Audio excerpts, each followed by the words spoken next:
বাসায় কেউ আছেন? আসসালামু আলাইকুম। ওয়ালাইকুম আসসালাম। আরে কে আপনি? আসলে আমি প্রবাস থেকে এসেছি, ওই সালমানের বন্ধু। ও আচ্ছা আচ্ছা, আপনি ওর বন্ধু। আচ্ছা ঠিক আছে, এখানে বসুন। হ্যাঁ, আমি যে এখানে আসবো আমার কথা সালমান আপনাকে বলেনি? হ্যাঁ বলেছিল, কিন্তু 2-3 যাবত ওর ফোন বন্ধ। ওকে ফোন দিচ্ছি, ফোনে পাচ্ছি না। তবে ও বলেছিল কাউকে দিয়ে মালামালগুলো পাঠাবে। আসলে ওইখানে বিদেশে কাজের চাপ, তো কোম্পানিতে বেশি কাজের চাপ থাকলে তখন আর ফোন ইউজ করা যায় না, এই কারণে হয়তো ফোনটা বন্ধ করে রাখছে। আর আপনি তো অনেক সুন্দর, বসুন না। Thank you. আপনি এখানে বসুন, আমি আপনার জন্য চা নিয়ে আসি। হ্যাঁ, আচ্ছা ঠিক আছে।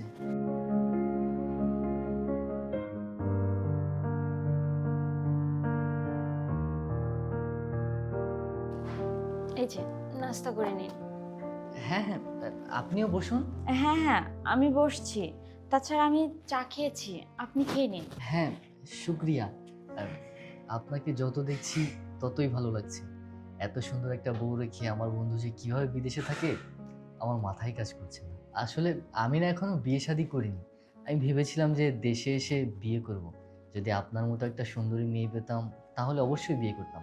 আপনার কি কোনো ছোট বোন আছে? আরে আপনি এসব কি বলছেন? তাছাড়া বাংলাদেশে মেয়ের কি অভাব পড়েছে? আর আমার মতো মেয়েকে কেন বিয়ে করতে হবে? আমার চেয়ে সুন্দরী মেয়ে দেখে আপনাকে বিয়ে করিয়ে দিব। আচ্ছা ঠিক আছে। ও হ্যাঁ, আমি তো কথা বলতে বলতে ভুলেই গেছি।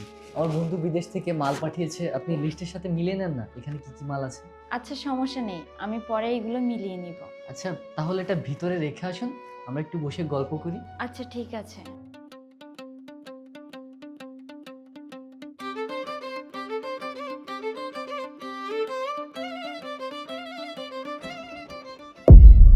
আরে কে তুমি? আসসালামু আলাইকুম আন্টি, ভালো আছেন? আমি রাজু, আপনার ছেলে সালমানের বন্ধু। ও বিদেশ থেকে কিছু মালামাল পাঠিয়েছিল, তো তাই দিতে আসলাম। ও আচ্ছা আচ্ছা, তুমি আমার ছেলের বন্ধু। বাবা বসো তুমি। আপনি আমার বসুন। ছেলেটা কেমন আছে বাবা? জি আন্টি, আপনার ছেলে খুব ভালোই আছে। আর সবসময় ও শুধু আপনার কথাই বলে, আপনাকে অনেক ভালোবাসে। আমার ছেলের বন্ধু মানেই তো আমার ছেলে।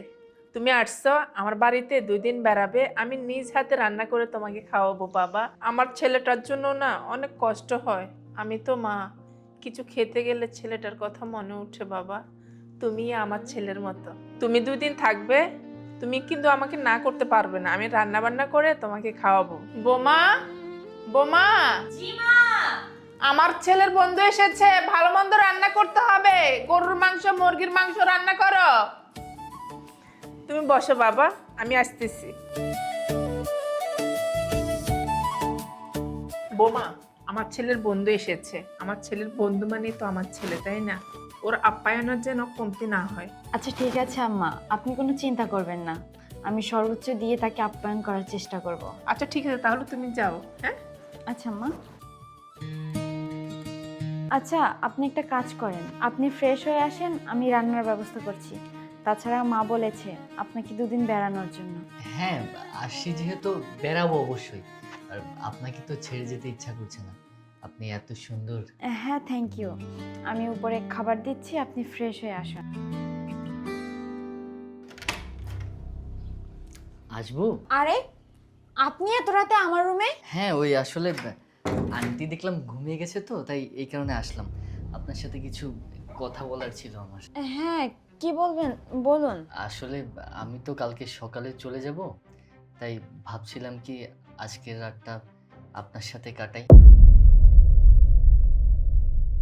আরে আপনি এসব কি বলছেন? না না, আপনি যেইভাবে ভাবছেন ওরকম না, বিষয়টা আমি আপনাকে বুঝিয়ে বলছি।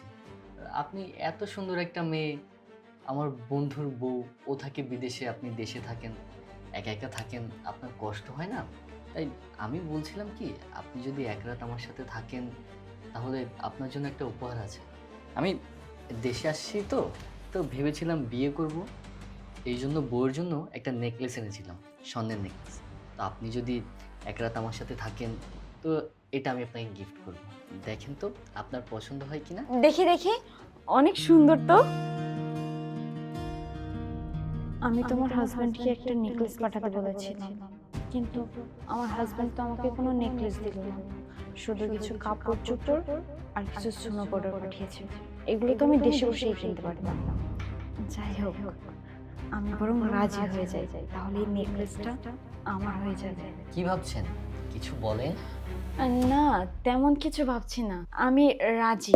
তবে আপনি আপনার বন্ধুকে কিছু বলবেন না, তাহলে আমার সংসারটা থাকবে না, বুঝতেই তো পারছেন। আরে না না পাগল, এসব কথা কি কেউ কাউকে বলে নাকি? আচ্ছা ঠিক আছে, তাহলে পাশের রুমে চলুন।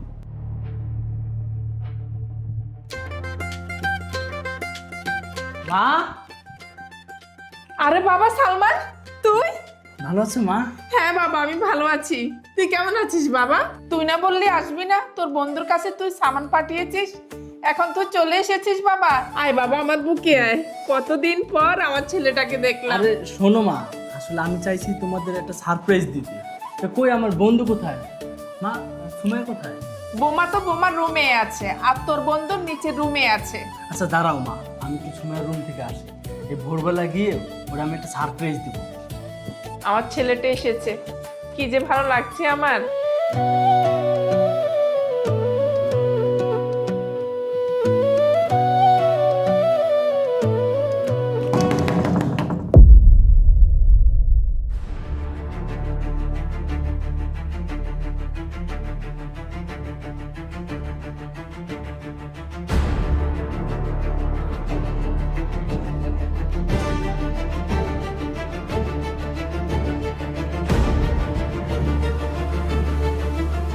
সারপ্রাইজ!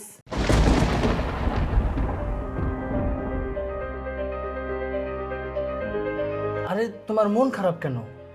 আমি আসছি, তুমি খুশি হওনি? তুমি আসছো, তুমি আমাকে মিথ্যে কেন বলেছিলে যে তুমি দেশে আসবে না? আর 2-3 দিন ধরে তোমার ফোন কেন বন্ধ ছিল? আরে আমি কি এখানে দাঁড়িয়ে থাকবো? আর আমার বন্ধু মনে হয় নিচের রুমে ঘুমাচ্ছে, তাই না? হ্যাঁ, আসো, তুমি ভিতরে আসো। আচ্ছা, বসো। টায়ার্ড লাগতেছে। হ্যাঁ, এখানে বসো। আচ্ছা শোনো না, আমার বন্ধুকে দিয়ে যে কাপড় চোপড় পাঠাইছি, তোমার নেকলেস পাঠাইছি, কসমেটিক পাইছি, সবকিছু খুঁজে পেয়েছো? হ্যাঁ, সব কিছু পেয়েছি, কিন্তু আরে তোমার মন খারাপ কেন? নেকলেস তোমার পছন্দ হয়নি? ও, নেকলেস তো দেখি তুমি পরেই আছো। আমার চয়েসটা কেমন হয়েছে তুমি দেখো, সুন্দর হয়েছে না? তোমাকে কিন্তু খুব সুন্দর লাগতেছে এটা। আচ্ছা তুমি সত্যি করে বলো তো, নেকলেসটি কি তোমার পছন্দ হয়নি? তার মানে এই নেকলেস আমার হাজবেন্ড আমার জন্য পাঠিয়েছে, আর আমি এই নেকলেসের জন্য এটা আমি কি করলাম? আমি আমার হাজবেন্ডকে ঠকালাম। আমি কি করব?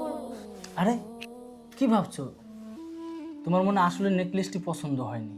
না না, আমি ওটা ভাবছি না। আমি একটা অনেক বড় ভুল করে ফেলছি। আমি জানি না তোমাকে এটা কিভাবে বলবো, আর আমি তোমার কাছে কিভাবে ক্ষমা চাইবো, কারণ আমি তোমাকে এই ভুলের কথাটা বলতে পারবো না। যদি পারো তুমি আমাকে ক্ষমা করে দিও। আমি আমি এই ভুলের কথাটা তোমাকে বলতে পারবো না। আরে তুমি কান্না করতেছো কেন?